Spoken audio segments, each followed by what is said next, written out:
Vamos entonces a tener una oración para empezar el estudio, para pasar al estudio del día de hoy. Oramos.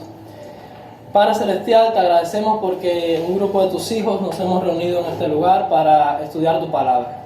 Hasta aquí tú has estado con nosotros, hemos cantado, hemos alabado tu nombre y orado y hemos aprendido cosas maravillosas.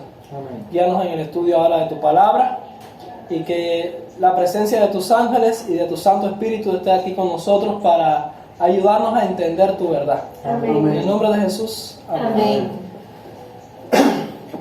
Bueno, el estudio que quería compartir con ustedes vamos a iniciar como una especie de serie, podríamos decir. Lleva por título Una perspectiva bíblica sobre la Navidad. Todos los años, cerca de esta fecha, acabamos de comenzar el mes de diciembre, explota un debate, una controversia sobre este tema en particular, que es el tema de la Navidad. El arbolito de Navidad, el 25 de diciembre y toda esta celebración. Ahora, yo no voy a dedicar tiempo a explicarles que la Navidad es pagana, que tiene un trasunto pagano, que el arbolito de Navidad es pagano y que cada bola significa o representa tal cosa y que las luces, que si Papá Noel, Santa Claus, y que Odín y que Nimrod.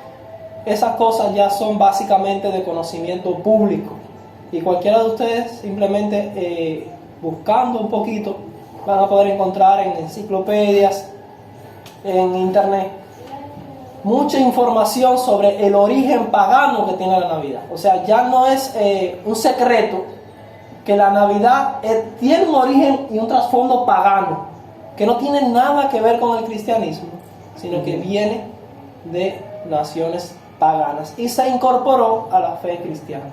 Ahora, la pregunta que queremos responder en este estudio es: ¿qué actitud debe tener el cristiano? ¿Qué actitud? ¿Cuál debería ser nuestra posición ante esta información? O sea, ya sabemos que la Navidad es pagana. Sin embargo, muchas personas y hermanos de nosotros saben que la Navidad es pagana y les da igual, o sea, no me importa. O sea, para el mundo, para el paganismo, quizás en un principio cuando el cristianismo se corrompió y aceptó esta fiesta del paganismo y la absorbió y la incorporó al cristianismo, ellos sabían eso. Y los historiadores reconocen que la celebración 25 de diciembre, el árbol de Navidad y todo esto es pagano. Pero a pesar de eso, ellos no le dan importancia a este asunto. No les importa que estos símbolos y que esta fiesta represente todo este sistema idolátrico y pagano, de culto falso, de adoración a dioses falsos. No les importa, porque simplemente para ellos no tiene importancia o no significa esto. O simplemente creen que pueden utilizarla con un buen fin. Vamos a tratar de estudiar qué dice la Biblia acerca de esto y cuál debería ser nuestra actitud. Vamos a empezar en Isaías 14. Isaías 14, y ustedes me siguen ahí en la Biblia. Isaías 14, vamos a leer los versículos 12 al 14. Dice allí: como caíste del cielo, oh lucero, hijo de la mañana. Ustedes saben que se refiere a Lucifer.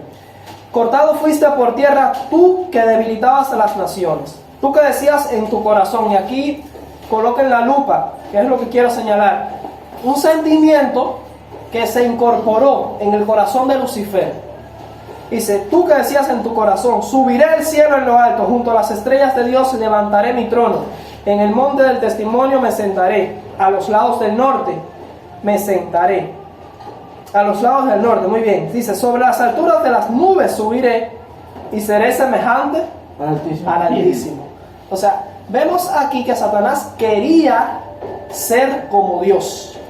Puso en su corazón el deseo de ensalzarse a sí mismo, enalteció su ego y idolatró su propia persona, se llenó de idolatría. Su propio ídolo era su propia persona. Satanás era su propio ídolo. y deseó ser semejante a Dios. Quería usurpar el lugar que tenía Dios, su trono, su gobierno. Podríamos decir que Satanás quería desviar el centro de atención de Dios hacia su persona. Él quería ser Dios y quería ser adorado como Dios. Desde entonces, cuando empezó este gran conflicto, esta gran controversia entre Satanás y Dios, Satanás ha procurado robarle a Dios la adoración y su título, su cargo. Él quería ser adorado como Dios. Ha tratado de desviar la adoración de Dios hacia Él. Y para eso, Él ha utilizado muchos métodos. Y comenzó en esta tierra. Y vamos a leer entonces Génesis capítulo 3, versículos 4 al 6. Génesis 3, 4 al 6. Y vamos a encontrar algo ahí interesante sobre la tentación y la caída de Eva, del hombre como tal aquí en la tierra, pero en particular algo que él dialogó con Eva. El versículo 4 de Génesis 3 dice: entonces la serpiente dijo a la mujer: no moriréis. Ese fue el primer sermón predicado en favor de la doctrina de la inmortalidad del alma. No moriréis, dijo Satanás, sino que sabe Dios que el día que comáis de él, serán abiertos vuestros ojos y seréis como Dios. Seréis como Dios, sabiendo el bien y el mal. Y vio la mujer que el árbol era bueno para comer y que era agradable a sus ojos, árbol codiciable para alcanzar sabiduría. ¿Qué clase de sabiduría quería alcanzar? La sabiduría de Dios. Quería ser como Dios. Y tomó de su fruto y comió, y dio también a su marido, el cual comió así como ella. Así que encontramos aquí algo. La semillita que se sembró en el corazón de Satanás, de Lucifer entonces, pero que dio fruto en el cielo y lo convirtió en Satanás, lo que hizo que él se convirtiera en Satanás fue el deseo de ser como Dios, ser semejante a Dios. Lo leímos en el primer versículo. Codició. Quería ser semejante a Dios, codició la posición de Dios y quería robar la adoración que era para Dios y quería que se le diera a él, que se le rindiera a él. Y él sabía que eso mismo, ese sentimiento y ese pensamiento lo llevó a él ¿a qué? A la caída. Si él quería conseguir la caída de esta tierra y conseguir que Adán y Eva cayeran, eso iba a lograrlo plantando en el corazón de la raza humana el mismo pensamiento y el mismo sentimiento que lo hizo caer a él. Fue el deseo de ser como Dios. Y él le dijo entonces, le mintió, le dice: Dios sabe, Dios tiene un secreto, Dios no quiere que tú te comas el árbol porque sabe que si tú te lo comes, se habrán abierto vuestros ojos y seréis como Dios. O sea, lo mismo que él quería en el cielo, ser semejante a Dios, sí, se lo ofreció a Adán y a Eva, primero a Eva y después a Adán. El deseo de ser como Dios le implantó ese principio equivocado y lo engañó a una criatura, los engañó.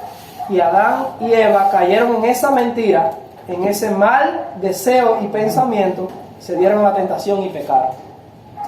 Desde entonces, Satanás ha trabajado para que ese pensamiento y ese sentimiento que sembró en Adán y Eva al principio, pues florezca y permanezca y se riegue por toda la raza humana. O sea, que ese sentimiento, ese deseo de enaltecer el ego, el orgullo, idolatrar el yo y de ser como Dios, de ser adorado como Dios, se esparza y sea el principio que rija y controle el estilo de vida de la raza humana.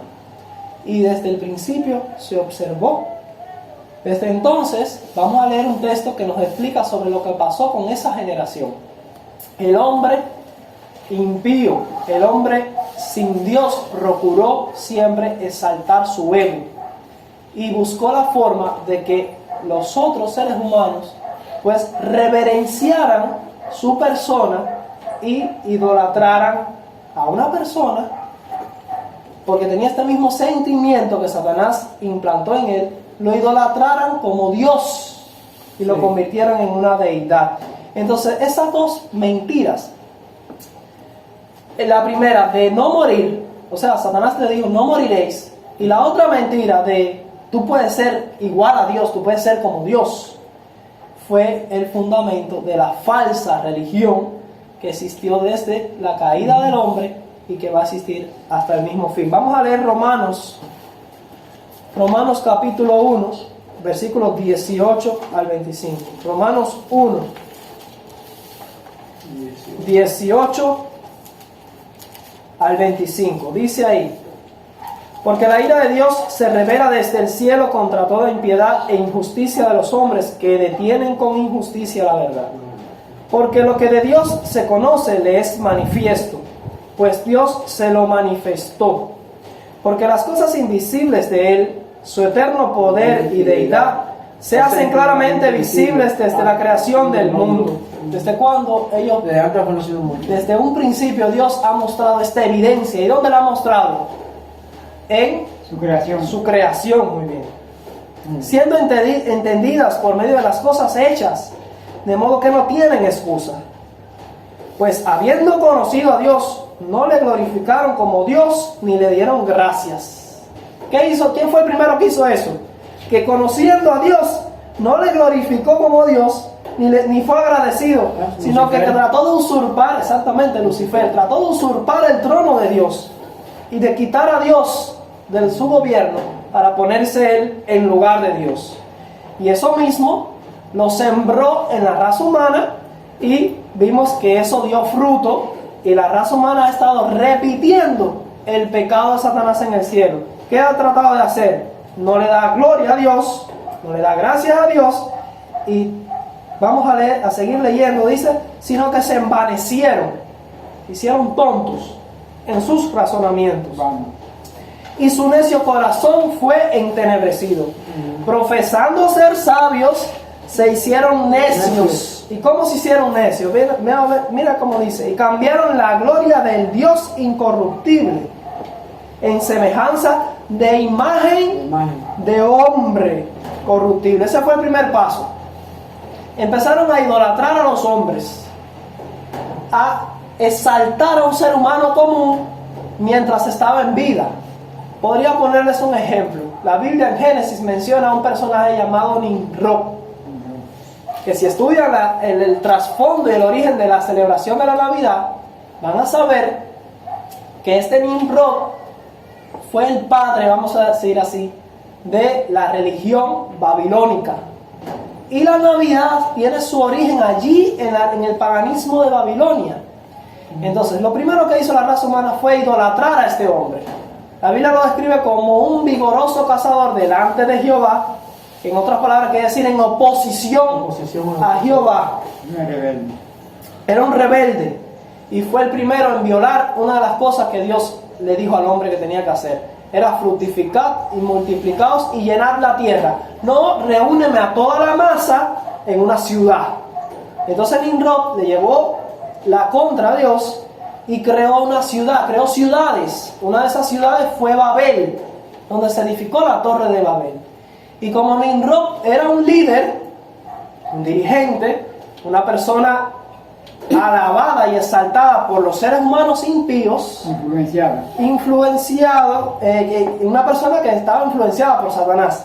Pero esta persona logró controlar al mundo de la época y reunió a todo el mundo en una sola ciudad, y allí fundó la religión babilónica.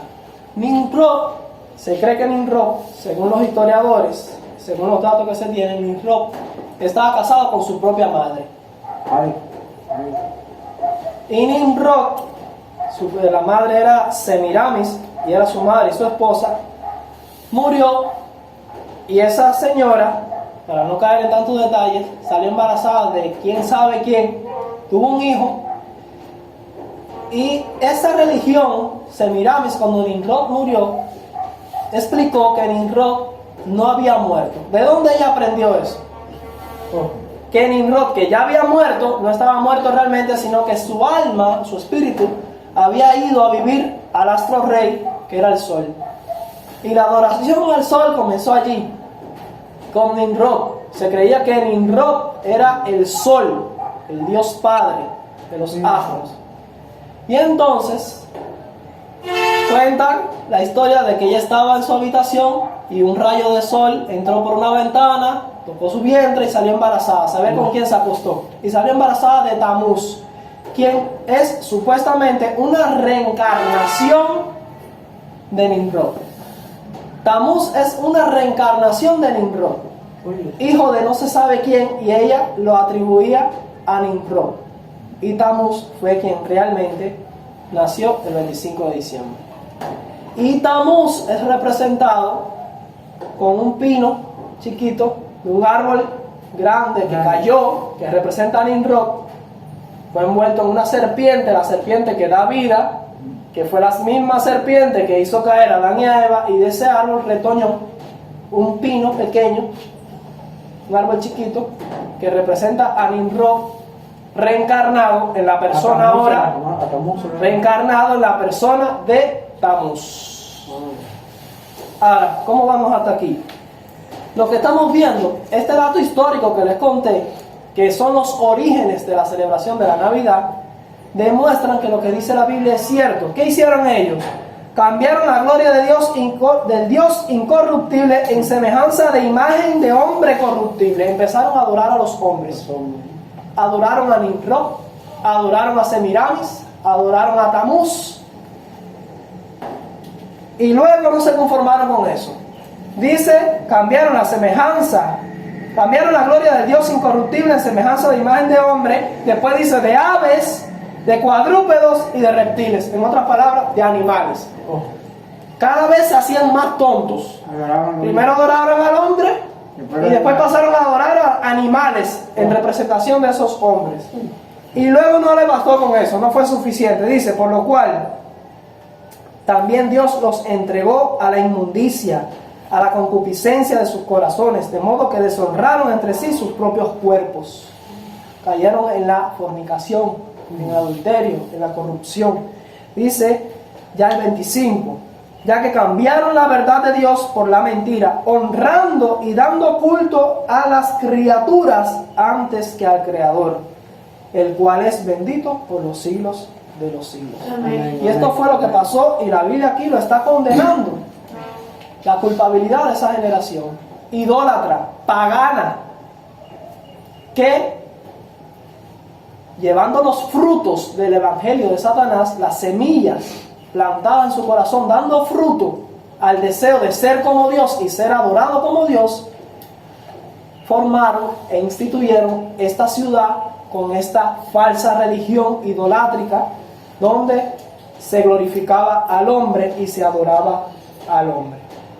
Desde entonces, cuando Satanás logró obtener que su sentimiento de ser adorado como Dios se transmitiera al género humano, Dios se ha levantado una generación, se ha levantado un pueblo para que llevara una bandera, la bandera de la religión verdadera, libre de este falso culto idolátrico, libre de paganismo, libre de adoración al sol, a las imágenes, a los hombres, al ego. Y ese pueblo fue el linaje de Set. Ahora, en Génesis 4 y en 1 Juan 3:12, dice ahí que Caín era del maligno. Caín se apartó de Adán y Eva y fundó una ciudad por allá. Y hizo su propio linaje perverso e impío. Y a través de Set, Dios se levantó un linaje, una generación de personas que comenzaron a invocar el nombre de Dios. Eran adoradores de Dios verdadero. Desde entonces, la raza humana se polarizó en dos bandos. Uno, seguía los principios de Satanás de quitarle la adoración a Dios y atribuírselas a sí mismo, del deseo de ser como Dios. Un linaje lo siguió. Y ahí estaba Nimrod, Semiramis, Tamuz, la Torre de Babel, toda esa generación. Y por otro lado estaban los que adoraban al Dios verdadero y no tenían nada que ver con esto. Ahora, ¿qué estrategia iba a usar Satanás? Ya que lo que él quería es ganarse el control total de la tierra y de toda la raza humana. ¿Qué estrategia usó? Número uno, la primera estrategia fue matar, perseguir y asesinar al linaje santo. ¿Cómo lo hizo? ¿Dónde podemos ver una evidencia de eso? Lo leemos en Génesis capítulo 4, versículo 8. ¿Qué dice Génesis 4, 8? Dice: y dijo Caín a su hermano Abel, salgamos al campo, y aconteció que estando ellos en el campo, Caín se levantó contra su hermano Abel y lo mató. Entonces, la primera estrategia de Satanás es matar a los que pertenecen al linaje santo, a los que llevan la religión como Dios manda.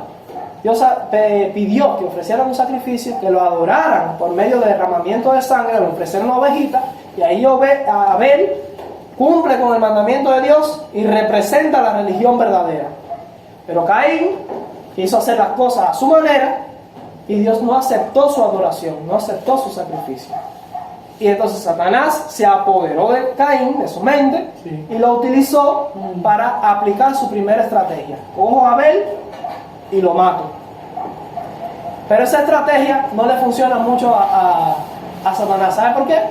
Porque Dios dice: bueno, tú mataste a Abel, entonces yo levanto a Set, otro representante de la religión verdadera, otro obediente y fiel a los mandamientos de Dios. Amén. Entonces Satanás se pone a pensar y dice: no, yo lo mato, pero él levanta a otro. Una estrategia que funciona mejor es: me hago amigos de ellos, vamos a hacernos amiguitos, vamos a mezclarnos, vamos a hacer una amalgama entre mi linaje perverso y corrupto que yo levanté a través de Caín y el linaje santo de Set. Vamos a hacer una amalgama, y lo podemos leer en Génesis 6, 1 y 2. Dice: aconteció que cuando comenzaron los hombres a multiplicarse sobre la faz de la tierra y les nacieron hijas, que viendo los hijos de Dios que las hijas de los hombres eran hermosas, tomaron para sí mujeres, escogiendo entre todas. Así que los hijos de Dios, que eso es un término que no quiere decir nada raro, no eran ángeles, eran seres humanos, pero que eran hijos de Dios porque eran obedientes al Evangelio. Estos hijos de Dios, en vez de fijarse en las hijas de Dios, que también tenían este linaje, se fijaron en las hijas de los hombres, las mundanas, podríamos decir, que tenían algo que estas de acá no tenían. Pero eso es otro estudio. Ellos se fijaron en estas mujeres mundanas y se mezclaron, se casaron con ellas, se unieron en yugo desigual. Y esa estrategia de Satanás fue pero tan efectiva, que logró conquistar a toda la generación. Y solamente una familia, la primera familia disidente de la época, porque eran disidentes del sistema que estaba establecido en aquella época. La primera familia disidente era la familia de Noé. Se mantuvieron fieles a los principios del linaje santo. Y este linaje santo era solamente Noé, la única familia que estaba ahí en ese linaje, ¿no? De Set había toda una generación, porque tú lees en la genealogía y dice: y le nacieron hijos e hijas, y le nacieron hijos e hijas. Engendraron a fulano de tal y le nacieron hijos e hijas. Era un linaje grande, el de santo. Pero este de aquí se empezó a cambiar y a pasar para el linaje perverso. O simplemente se mezclaban y traían del linaje perverso para el santo, gente no convertida, no santificada, y se mezclaron ahí. Al final de este linaje santo, solamente una familia solita se quedó representando los principios del verdadero evangelio, y no cayeron en la idolatría. Ustedes saben que fue Noé y su familia, y conocen todo el resto de la historia del arca. Y luego que salieron del arca, Satanás volvió a usar la misma estrategia y corrompió a la generación. Y ahí fue cuando se levantó Nimrod, que construyó la ciudad. Nimrod, Semiramis, Tamuz, Babel, la torre de Babel. Y entonces vamos a leer un texto en la Biblia que es un principio no nuevo. Este principio no es nuevo, no es una cosa del Nuevo Testamento. Es algo que desde la caída de Adán y Eva, Dios ha instruido a su pueblo para que actúe de esta manera. Segunda de Corintios, capítulo 6, versículos 14 al 18. Segunda de Corintios 6, 14 al 18. Segunda de Corintios 6, 14 al 18. Dice allí: lamentablemente muchas personas han tomado este pasaje y solo lo han aplicado, o por lo general se ha aplicado a la relación matrimonial. Pero este pasaje contiene un principio que aplica. Por eso este tema, aunque lo estoy enfocando al asunto de la Navidad, no solo les va a servir para tratar con el asunto de la Navidad, sino para muchas otras cosas que están relacionadas con la relación que debe tener el verdadero cristiano con el mundo pagano y mundano. Dice 2 Corintios 6, 14 al 18: no os unáis en yugo desigual con los incrédulos, porque ¿qué compañerismo tiene la justicia con la injusticia? ¿Y qué comunión la luz con las tinieblas? ¿Y qué concordia Cristo con Belial? La respuesta es ninguna. No hay compañerismo ahí. ¿O qué parte el creyente con los incrédulos? ¿Y qué acuerdo hay entre el templo de Dios y los ídolos? Y saben, hoy en día hay muchos ídolos que se introducen dentro del templo de Dios. No hay ningún acuerdo, porque vosotros, sigue diciendo, sois el templo del Dios viviente. Como Dios dijo: habitaré y andaré entre ellos y seré su Dios y ellos serán mi pueblo. Por lo cual, ahora por esto, esta es la orden que Dios nos da: salid de en medio de ellos y apartaos, dice el Señor, y no toquéis lo inmundo. No lo toquen. Y yo os recibiré. Dios, Cristo, quiere recibirnos. Él quiere estar en unidad con nosotros. Él quiere morar con nosotros. Amén. Pero eso de Él recibirnos y de morar entre nosotros es condicional. Y aquí tenemos la condición. Primero dice: apártense de los impíos, apártense de lo inmundo, apártense de los ídolos, no toquen lo inmundo, y yo os recibiré. Amén. Él no te recibe si tú no cumples con ese requisito. Dice: y seré para vosotros por padre, y vosotros me seréis hijos e hijas. Para ser hijos de Dios hay que cumplir con este principio. Dice el Señor Todopoderoso. Amén. Así que no debemos unirnos en yugo desigual. Tenemos que salir y apartarnos de lo inmundo, del paganismo, de la idolatría. Y desde un principio, los cristianos fieles, el pueblo de Dios fiel, que ha entendido este principio, ¿qué ha hecho? Pues ha cumplido con ese principio. Vamos a leer un ejemplo de una persona que fue contemporánea ya con Nimrod, con la Torre de Babel, con Semiram y Tamuz, que vio el surgimiento de la religión babilónica, que probablemente haya conocido o haya visto el nacimiento de Tamuz, y cómo estas personas, que fueron personas reales, que fundaron imperios reales, fueron idolatradas en vida, y tras su muerte, ellos, creyendo en la mentira de Satanás de que una persona no muere después de morir, sino que su alma pasa a otra dimensión, estas personas siguieron siendo idolatradas y adoradas. Murió Nimrod, murió Semiramis, murió Tamuz, esa primera trinidad, y fueron idolatradas como astros. Astros en el cielo. El sol, la luna, Las estrellas son astros. y Venus, y otros astros. La adoración a la astrología es algo típico de la religión babilónica. Y hubo un personaje que existió en esa época, en ese entorno, que Dios le dijo: vete de tu tierra y de tu parentela. ¿Quién era? Abraham. Abraham. Génesis 12:1. Ahí lo pueden leer en Génesis capítulo 12, versículo 1. ¿Qué le dice Dios a Abraham? Porque la familia era pagana. Ajá, la familia estaba viviendo allí en ese entorno pagano. Y de hecho, Abraham mismo con su familia se había contaminado con esa idolatría y ese paganismo, porque sus esposas sus criadas usaban aretes. Y vamos a encontrar que en la Biblia que las joyas, el uso de aretes y prendas que solo cumplen el objetivo de atraer la atención hacia la persona y exaltar el ego. Vamos a hablar claro, esto no es otra cosa.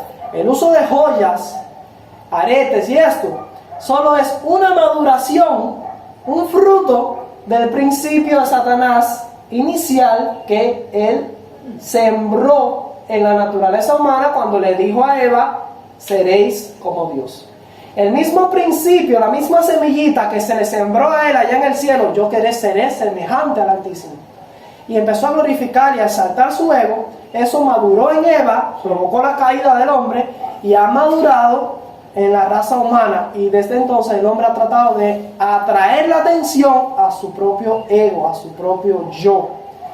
Y el mundo pagano siempre se caracterizó, de hecho eso fue una de las cosas que vieron los hijos de Dios en las hijas de los hombres, por eso se fueron allí a casarse con ellas, porque ellas usaban joyas. Brillaban. Y lamentablemente Satanás ha tenido grande éxito en usar esta estrategia de mezclar ambos linajes. Y en épocas de Abraham había básicamente controlado casi todo el mundo, lo había centralizado allí en Babel, y Dios tuvo que intervenir. Fíjate que en raras ocasiones Dios ha tenido que personalmente bajar a la tierra e intervenir en los asuntos del hombre para ponerle freno, porque si no se le va todo el mundo con Satanás. Intervino en el diluvio personalmente, porque solo quedaba una familia disidente. ¿Sabe por qué disidente? Porque todo el mundo pensaba diferente. Eran los únicos que mantenían esos principios. En Babel intervino y confundió sus lenguas y habló con Abraham. Génesis 12:1, vamos a leerlo. Pero Jehová había dicho a Abraham: vete de tu tierra y de tu parentela y de la casa de tu padre a la tierra que te mostraré. Y tuvo que sacar a Abraham de allí, porque si no, Abraham también se le contamina. Y Abraham por fe salió sin saber ni siquiera para dónde iba. Sin embargo, ustedes pueden leer la historia de Abraham. Y cuando Abraham fue a conseguirle una esposa a su hijo Isaac, el mayordomo que fue a buscar la esposa que llevaba para esa muchacha, ¿y qué le regaló? Una prenda. Era una práctica común, errónea, que Dios pasó por alto, no corrigió en ese momento, pero que sí tenía el propósito de corregir, porque eso también era idolatría y paganismo. ¿Y dónde vemos que Dios trató de corregir esto? En Génesis 35, versículo 1 al 4. Conocemos allí la historia de un nieto de Abraham llamado Jacob. Era hijo de Isaac, Jacob y Esaú. Para Jacob venía de la tierra de Labán, su tío. Y para entender un poquito el contexto, Jacob acababa de pasar por un suceso terrible. Y hay algo que a veces pasamos por alto. Y el otro día estábamos estudiando aquí un poco sobre eso. Y es que Jacob tenía también este problema porque su abuelito Abraham y su padre Isaac no habían corregido este problema, porque lo habían heredado, lo habían traído de allá de Babel. Lo habían absorbido allá y no lo habían corregido. Sin embargo, Jacob había hecho un pacto con Dios cuando se le presentó la escalera. Y ahora era tiempo de que Jacob hiciera esa reforma. ¿Saben por qué? Porque había venido allá de la tierra de Labán y sus hijas, su hija, porque tenía una hija llamada Dina, pero también habían criado, habían varias mujeres en ese pueblo, traían esa costumbre de los ídolos y de las joyas, que es otra clase, otra manifestación de idolatría. Y Jacob traía este problema. ¿Y saben si ese problema causó molestias? Mira, piensen por un momento en lo que les voy a decir. Cuando antes del diluvio, ¿qué provocó que las hijas de los hombres usaran joyas y todas esas cosas? Provocó que el linaje santo se mezclara con el linaje perverso y se corrompiera, al punto que quedó solamente una familia fiel. Jacob trajo de casa de Labán este problema, los ídolos, porque Raquel, su esposa, se los robó, y también venían con joyas y con una vestimenta y un vestido inadecuado, típico de allá de la zona. Y eso, fíjense si causó problema, que allí en la tierra de Siquén, el príncipe, que también se llamaba Siquén, ¿Y quién? se fijó en Dina, la hija de Jacob, porque también usaba, mira, joyas y andaba mal vestida y por la calle, sola. ¿Y qué hizo con ella? La deshonró. La deshonró, la violó. La violó. Finalmente llegaron a un acuerdo y la tierra de Siquén, la ciudad de Siquén, por el amor que tenía este príncipe por Dina, porque finalmente se enamoró, dice que su alma se apegó a ella, se trataron de convertir y se pasaron a la religión de Abraham, hasta se circuncidaron y todo. Él por amor abandonó ídolos, abandonó todo y se circuncidó y quería formar parte de la familia de Jacob. Pero en un principio eso pasó, ¿por qué? Porque todavía Jacob conservaba allí en su medio ídolos y conservaba también las joyas, el uso de joyas. Y entonces se hizo un pacto, una unión entre la tierra de Siquén y Jacob. Pero sin embargo, habían hijos de Jacob que no toleraron eso. Y Simeón y Levi no estuvieron muy de acuerdo y revelaron un espíritu satánico y arremetieron contra la tierra de Siquén y mataron a todos los hombres. Mataron a toda la gente. Así que también. Sin misericordia. Bueno, eso trajo un caos y una guerra terrible sobre la familia de Jacob. Y Jacob se asustó tanto que trató de ¿qué? De huir, porque tenía miedo que las otras naciones se le viraran en contra, lo persiguieran y acabaran con su familia. Y entonces, este es el marco histórico, este es el contexto de lo que vamos a leer ahora. Jacob ahora está aterrado, como cuando Esaú, que venía con 400 hombres a encontrarse con él, tenía miedo que Esaú acabara con su familia. Ahora Jacob de nuevo está aterrado porque sabe que hay cosas que tiene mal en su medio. Ha permitido ídolos que traían, que se robaron de allá de la tierra de Labán. Ha permitido el uso de joyas, que no ha corregido ese mal. Dina acaba de tener un problema por causa de eso, la deshonraron. Los hijos tomaron venganza y acabaron con la ciudad, y ahora tiene miedo que vayan a perseguirlo y lo vayan a destruir. Y él quiere renovar su pacto con Dios, al Dios que se le apareció en Betel, y quiere ahora, ese es el contexto, para que ustedes hagan un contexto mental de lo que está sucediendo. Y quiere ahora renovar su pacto con Dios mediante una ofrenda. Pero Dios no va a aceptar la ofrenda, Dios no va a aceptar ese sacrificio sin que primero Jacob haga una reforma. Vamos a leerlo. Génesis 35, 1 al 4. Dijo Dios a Jacob: levántate y sube a Betel y quédate allí. Y haz allí un altar al Dios que te apareció cuando huías de tu hermano Esaú. ¿Saben por qué les recuerda eso? Porque ahora está huyendo de nuevo. Entonces Jacob dijo a su familia y a todos los que con él estaban: quitad los dioses ajenos que hay entre vosotros y limpiaos y mudad vuestros vestidos. ¿Y por qué había que mudarse la ropa? Porque también el vestido era típico y característico de esos dioses. Dice: y levantémonos y subamos a Betel y haré allí altar al Dios que me respondió el día de mi angustia. Amén. Y ha estado conmigo en el camino que he andado. ¿Cuándo le respondió? Cuando venía huyendo de Jacob, de Saúl, perdón, de su hermano. Y ahora él necesita que Dios vuelva a librarlo. Y así, ¿qué hicieron? Dieron a Jacob todos los dioses ajenos que había en poder de ellos. Tenían ídolos. ¿Y qué más dieron? Y los zarcillos que estaban en sus orejas. Y Jacob los escondió debajo de una encina que estaba junto a Siquem. Lo enterró. Los enterró. Desde ahí, él purificó, reformó a su familia, le cambió la vestimenta, le eliminó los ídolos y les quitó las joyas y los zarcillos que tenían en las orejas. ¿Se dan cuenta? Algo que no se radicó con Abraham y Isaac. Sin embargo, Jacob tomó conciencia y sabía que para que Dios lo acompañara y lo librara, y que no hubiera más problemas de los que ya había en su familia, tenía que hacer una reforma en la vestimenta, una reforma en las joyas y en cuanto a la idolatría que se había metido dentro del pueblo de Dios. Ahora ustedes conocen la historia y vamos a avanzar un poquito más.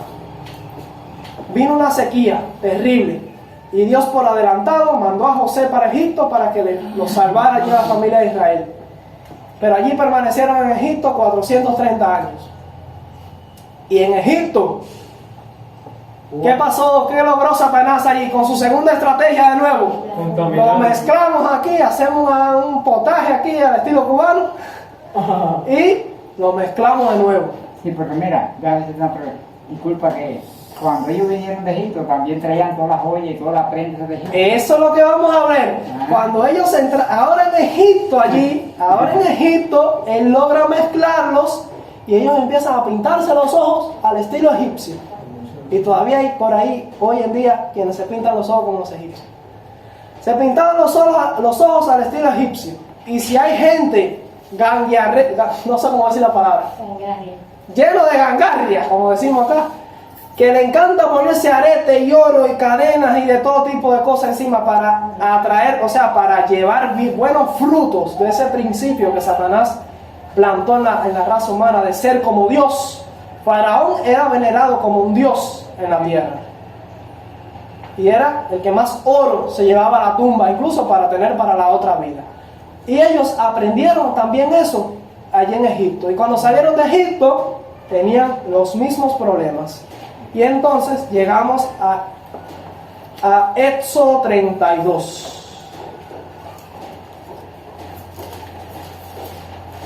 Le trajo problemas a Jacob el tener ídolos y el tener joyas y zarcillos en su medio. Sí le trajo problemas. A Dina la violaron. Claro que sí. Los hijos hicieron guerra contra Siquem y eso le provocó una guerra que lo venían persiguiendo para matarlo. Y él tenía miedo de que fueran a exterminar su familia. Le causó problemas a Jacob. Ahora, le causó problemas a Israel el tener zarcillos, aretes y joyas que se habían sacado de allí de Egipto. Si le causó problemas, vamos a leer en Éxodo 32, versículos 1 al 5. Vamos a ver el primer problema que le causó esto a Israel, que por poco le cuesta la existencia al pueblo de Israel. Vamos a leer lo que pasó. Dice Éxodo 32, 1 al 5. Viendo el pueblo que Moisés tardaba en descender del monte, se acercaron entonces a Aarón y le dijeron: levántate, haznos dioses que vayan delante de nosotros, porque a este Moisés, el varón que nos sacó de la tierra de Egipto, no sabemos qué le haya acontecido. 40 días allá arriba en la montaña y no aparece. Y Aarón les dijo, ¿qué les dijo Aarón? Apartad los zarcillos de oro que están en las orejas de vuestras mujeres, de vuestros hijos y vuestras hijas. Hasta los niños. Hasta los varones se ponían hasta los niños, porque los egipcios, hasta los niños usaban allí zarcillos y aretes y joyas. Entonces todo el pueblo apartó los zarcillos de oro que tenían en sus orejas y los trajeron a Aarón. Y él los tomó de las manos de ellos y le dio forma. Nótese como dice, él mismo le dio la forma. Después más para adelante dijo que lo echó y salió un becerro. ¡Oh, un milagro del Señor! un milagro. Y era mentira. Él le dio forma con buril e hizo de ellos un becerro de fundición. Entonces dijeron a Israel: estos son tus dioses que te sacaron de la tierra de Egipto. Dicho sea de paso, ¿por qué decían dioses si era un solo becerro? ¿Saben por qué? Porque ellos tenían la idea de que quien lo había sacado de Egipto era más que uno. Una pregunta. El Padre, el Hijo y el Espíritu Santo. En Egipto se adoraba un becerro. Los egipcios también adoran los becerros de oro, adoran a la naturaleza, a los astros. Ahora, ¿tienen claro ahí lo que está pasando? ¿Le causó problema al pueblo de Israel tener zarcillos, aretes y joyas? Sí, le causó problema. Al punto de que sacaron a este falso ídolo. Ahora hay algo interesante que dice el versículo 5. Hicieron que te sacaron de la tierra de Egipto, dicen ellos. Y dice el 5, y viendo esto Aarón edificó un altar delante del becerro y pregonó a Aarón y dijo: mañana será fiesta para Baal. Para Jehová. Ay, ¿por qué no dijo Baal? Porque ellos tenían la idea de que este becerro de oro era una representación y un símbolo de Jehová. El mismo Dios que los sacó de la tierra de Egipto, el mismo Dios que abrió el mar rojo para que ellos pasaran, el que envió las plagas, era Jehová, y ese que ellos habían hecho ahí es Jehová. Mañana será una fiesta para Jehová. Ellos no creían que iban a adorar a un Dios extraño, a otro Dios que no fuese Jehová. Ellos creían que iban a adorar a Jehová. Pregunta, y aprendemos un principio de aquí: el fin justifica los medios. Pues si no, pero vamos a usarlo, este objeto, vamos a usarlo porque no es para Baal, no es para Cera, no es para Tamuz, es para Jehová, es para representar e identificar a Cristo o a Jesús. El fin no justifica los medios. Y aunque ellos puedan tener una buena intención, si están violando un mandamiento del Señor, si el medio que están usando es incorrecto, es pagano, es idolatría, no se justifica el fin. No, que es para fin de evangelismo, que es para los pobres, para recaudar dinero. El fin es bueno, pero el objeto que se usa, ¿cómo es? Es equivocado, es paganismo, es idólatra. ¿Ustedes están entendiendo? Dicen que buen entendedor, pocas palabras le bastan. Amén. Ahora, aprendemos aquí que el fin no justifica los medios. Y ahora vemos cómo el uso de joyas trajo problemas, trajo paganismo y trajo idolatría al pueblo de Israel. ¿Cómo continuó la historia? Vamos a leerlo en el versículo 17. Vamos a leer el 17 al 19. Al otro día se levantaron a adorar a Jehová, pero con un medio equivocado. Dice: cuando oyó Josué el clamor del pueblo, versículo 17, que gritaba, dijo a Moisés. Parece que Josué no tenía el oído tan fino como Moisés. Dice Josué: alarido de pelea hay en el campamento. Y era una fiesta, había música, había instrumentos musicales, pero ¿cómo sonaba? Como alarido de pelea. Rock heavy metal, es lo que tenían puesto ahí abajo. Sonaba música ruidosa, al punto de sonar, oye, una pelea de espada y ting ting, y tú oyes los metales sonando y que atraviesa. Para eso, por lo menos, para que una música suene así, tiene que tener una buena batería grandona así y tumbadora, y ellos sacaron todos los tambores que trajeron de Egipto y era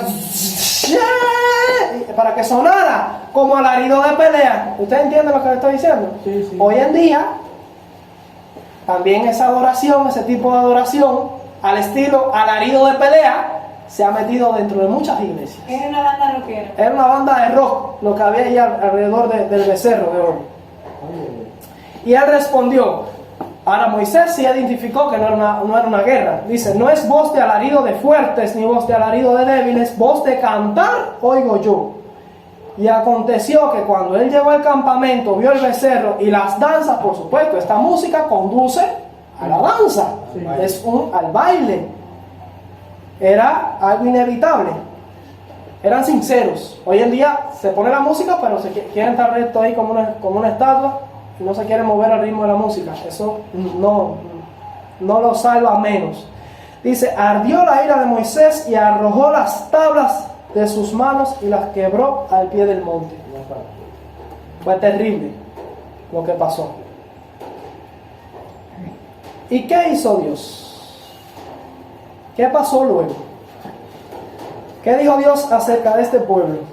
Si ustedes leen lo que pasó inmediatamente antes, en el versículo 10, vamos a leer un poquitico antes para entender lo que Dios dice. En el versículo 7, allí, antes de que Moisés descienda del monte, Dios tiene una conversación con Moisés. Y dice: entonces Jehová dijo a Moisés: anda, desciende. Ahí dice algo interesante. Porque tu pueblo que sacaste de la tierra de Egipto se ha corrompido. ¿Por qué ya no dice mi pueblo, mi especial tesoro? Porque la apostasía que entró al pueblo de Israel era tan grande que Dios ya no los reconocía como su pueblo. Los había rechazado, literalmente rechazó allí en ese momento al pueblo de Israel. Dice: tu pueblo, hazte cargo de ellos. Pronto se han apartado del camino que yo les mandé y se han hecho un becerro de fundición y lo han adorado, y le han ofrecido sacrificios, y han dicho: Israel, estos son tus dioses que te sacaron de la tierra de Egipto. Dijo más Jehová a Moisés: yo he visto a este pueblo, que por cierto es pueblo de dura cerviz. Ahora pues déjame que se encienda mi ira en ellos y los consuma, y de ti yo haré una nación grande. Amén. ¿Qué le está diciendo? ¿Qué le estaba diciendo Dios a Moisés?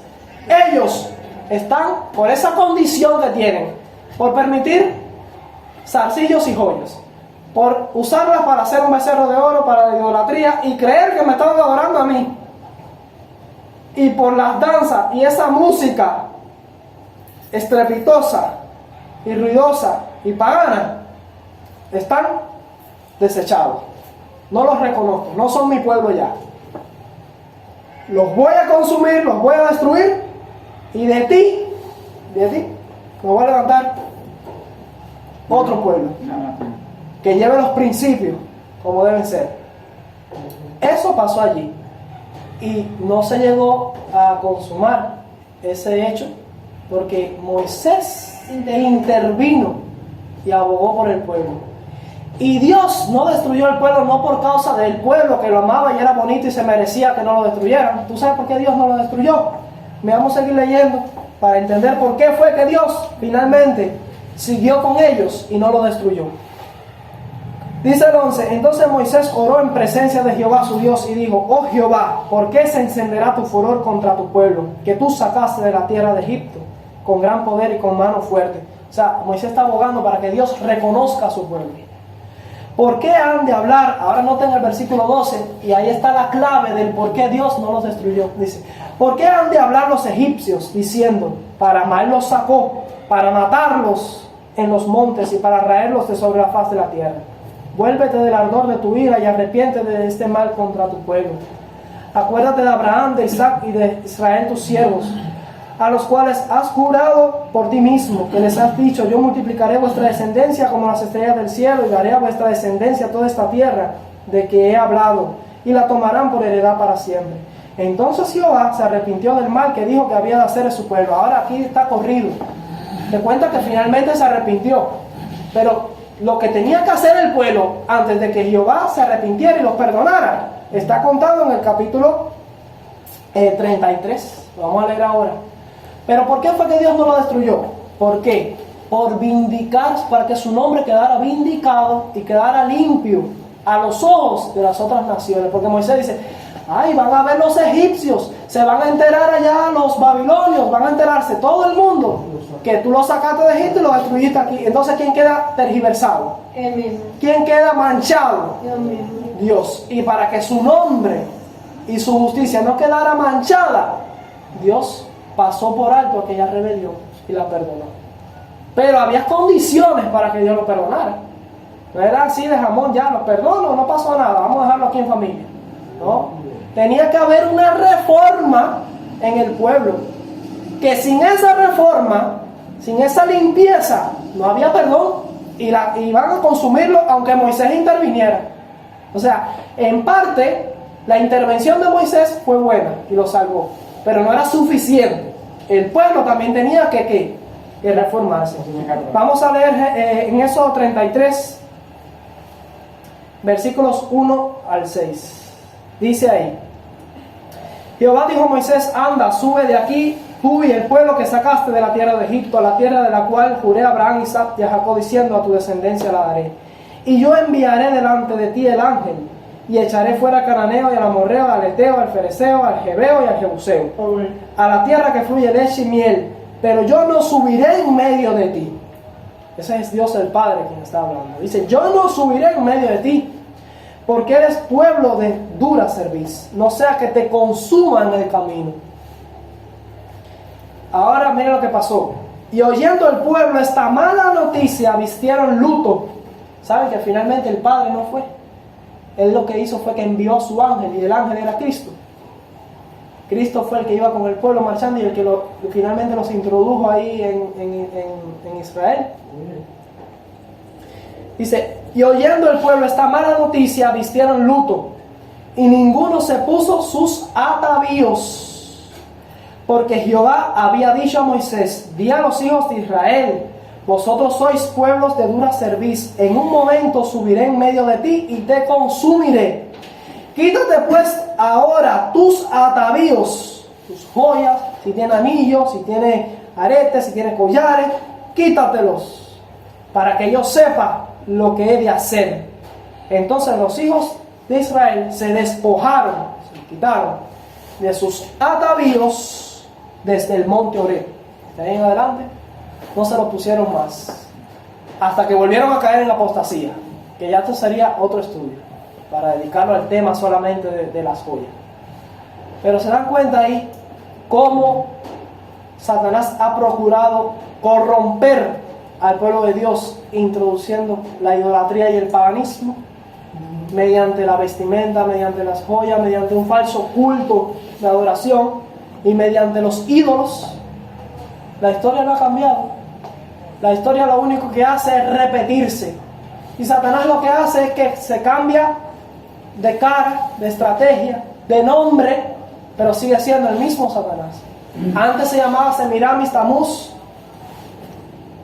y Nimrod. Hoy se llama Jesús, el Jesús de la versión católica, que nació el 25 de diciembre. Semiramis, la diosa luna, o Acera, y le habla a la diosa Gaia en la nueva era, adoración a la naturaleza. Hoy en día Nimrod se adora a través del domingo como día del sol, Sunday en inglés.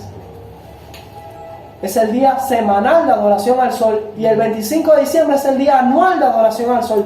Satanás no ha cambiado para nada. El mismo culto babilónico lo tiene hoy en día, floreciendo incluso dentro del cristianismo, con sus fiestas. Simplemente, ¿qué ha hecho? Cambiarse el nombre para que lo sigan adorando a él, porque él sabe que si desvía la verdadera adoración de un solo ápice, quien es realmente adorado es él. Eso es lo que él logra. Aprendimos aquí que el fin no justifica los medios. Si el medio es incorrecto, aunque el fin sea bueno, está equivocado, es pecado, y Dios no lo va a aceptar. ¿Ustedes recuerdan la historia de Nadab y Abiú? Sí, le dieron fuego extraño. Ahí aprendemos otra lección. A Dios hay que darle lo que Él pide, y lo mejor, por supuesto, pero es lo que Él pide. Si tú vas allí, él tenía un fuego especial que Él mismo lo había prendido para eso, para el santuario. Si tú vas allá y enciendes un fósforo o lo que se te ocurra, dice que finalmente Nadab y Abiú fueron consumidos. Y si ustedes ven esa historia, Dios le dijo, y ni los lloren, ni les duela. No. La familia de Aarón no podía llorar ni dolerse por la muerte de Nadab y Abiú. O sea, fue justo la destrucción de ellos, de esos dos hombres. No lo lloren. El pueblo de Israel le dio permiso para llorar, pero no a Nadab y Abiú, a llorar el incendio que se provocó allí en el santuario. Pero a Nadab y Abiú no lo lloren. Murieron porque se lo merecían, por traer fuego extraño, un fuego que Dios no ha pedido. Mira, en la adoración hay dos principios que tenemos que tener en mente. Cuando adoramos a Dios, tenemos que ver que la forma en la que lo adoramos tenga respaldo bíblico. Si no tiene respaldo bíblico, o sea, si tú no puedes citar parte de la Biblia para sostener esa forma de adorar a Dios, entonces es errada, es falsa. ¿Cuántos textos en la Biblia hablan del 25 de diciembre? ¿No cuánto? Que hablan de que hay que celebrar el 25 de diciembre. ¿No cuánto? Ni un solo texto en la Biblia menciona el 25 de diciembre. ¿Y no menciona? No. La Biblia no te habla por ninguna parte del 25 de diciembre ni del nacimiento de Cristo como un día de Navidad. ¿Cuántos textos en la Biblia mencionan de poner el arbolito de Navidad en la iglesia, con adornarlo para adorar a Dios por ese medio? Entonces, no hay.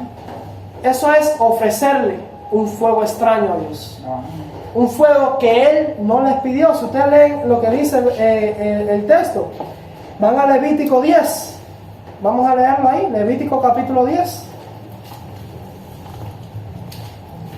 Y versículo 1 dice, Nadab y Abiú, hijo de Aarón, tomaron cada uno su incensario y pusieron en ellos fuego, sobre el cual pusieron incienso y ofrecieron delante de Jehová fuego extraño, que él nunca nunca les mandó.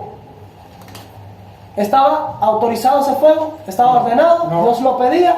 No. Lo mismo se hace cada 25 de diciembre. En realidad lo que se celebra es la reencarnación de Tamuz.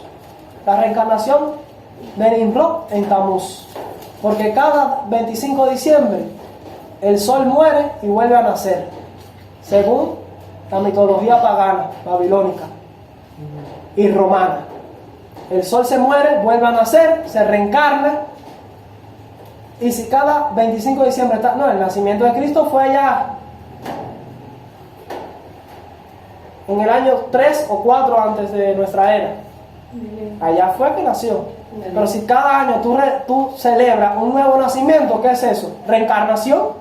La doctrina de la reencarnación, que es pagana y es espiritismo y es inmortalidad del alma. El que nace y muere todos los años es el sol. Y todos los días. Que se pone y sale de nuevo. Y como ellos lo adoran, creen en la reencarnación del Dios Sol. Y eso es lo que se celebra realmente el 25 de diciembre. Si tú le ofreces a Dios algo que Él nunca les mandó, estás ofreciendo fuego extraño. El sol no es para... Y eso sucede con la celebración de la Navidad y el árbol de Navidad y todo eso. ¿Recuerdan a Usa? Aparentemente Usa tenía una buena intención. Pero la Biblia decía claramente que solo los levitas podían desarmar, armar el santuario y trasladar los muebles. Usa no tenía derecho a tocarlo. Y ya vamos a detenernos aquí hasta el próximo sábado, que continuemos a la segunda parte, donde vamos a ir a puntos directos, principios. En realidad lo que estamos estudiando son principios bíblicos que hablan con claridad acerca de la opinión que Dios tiene sobre la idolatría y el paganismo y las reformas que han sido necesarias hacer en el pueblo de Dios para que la presencia de Dios esté en su medio. Y cuando el pueblo de Dios cae en apostasía, cae en este paganismo, con un falso culto de adoración a dioses falsos, Dios sigue con ellos. No, lo rechaza, dice: tu pueblo, apártate que lo voy a consumir. Y si Dios no consume a su pueblo hoy en día, es porque por misericordia, vamos a decir, Por misericordia. y está esperando, porque el juicio va a llegar tarde o temprano. Va a llegar. ¿Quedó claro hasta aquí? Amén. ¿Entendemos? Amén. Los principios de la Biblia son claritos, hablan solitos. La Biblia no hay que explicarla tanto. Yo a veces como que redondeo mucho ahí en la misma cuestión para que ustedes me entiendan. Pero los principios de la Biblia son claros y a buen entendedor pocas palabras le bastan. Ahora ustedes tienen que coger esos principios que aprendimos hoy y aplicarlo a la vida práctica. Amén. Y a las cosas que sabemos hoy por hoy que son paganas. Porque mucha gente habla: sabemos que es pagano, sabemos que es esto. Sí, sabemos y no haces nada por evitarlo, por corregirlo. ¿Qué Dios demanda de ti? ¿Qué Dios te mandó de Abraham? ¿Qué Dios te manda de Jacob? ¿Qué demandó del pueblo de Israel cuando lo sacó de Egipto? El principio es claro: no se unan en yugo desigual, porque no hay ningún acuerdo entre el templo de Dios y los ídolos. Si yo aquí vengo y traigo un bajarao indio esos extraños aquí al templo, ¿qué es eso? Idolatría. Y no hay armonía, no hay un acuerdo entre un templo de Dios y un ídolo. Claro que no. Y ya sea que le cambie el nombre y le ponga una Biblia debajo del brazo y lo llame San Pedro, sigue siendo el mismo ídolo, aunque le cambie el nombre y lo pinte de blanco. ¿Ustedes entienden lo que quiero decir? Hoy en día no traemos literalmente a Cera dentro de la iglesia, no traemos literalmente a Tamuz y lo veneramos y nos inclinamos: oh, gran Acera y gran Tamuz, te adoramos. No, así no. Satanás es más inteligente, se ha refinado, vamos a decir. Satanás, con tantos años de experiencia, se ha refinado y hoy en día su estrategia es diferente. Trae el arma. Trae el árbol Yo ya. adornado Sí. y el 25 de diciembre, que es la misma representación del Dios Tamuz. Y nosotros caemos en la Y no trampa. tiene nada de malo. Y no nos lo pone atrás en la iglesia, afuera, nos lo pone al frente, donde todo el mundo se arrodilla Adorar. para adorar y orar a Dios. A Dios. Y bueno, Donde inclinamos la cabeza para adorar a Dios y al frente nos queda allí el árbol de Navidad. y ponen los regalitos Y le ofrecemos los regalos al pie. al pie. Eso es un error. Bueno, hasta aquí el estudio, ya podemos parar. Que Dios les bendiga y hasta el próximo Amén. sábado, Amén. donde continuaremos Amén. estudiando la palabra de Amén. Dios. Y con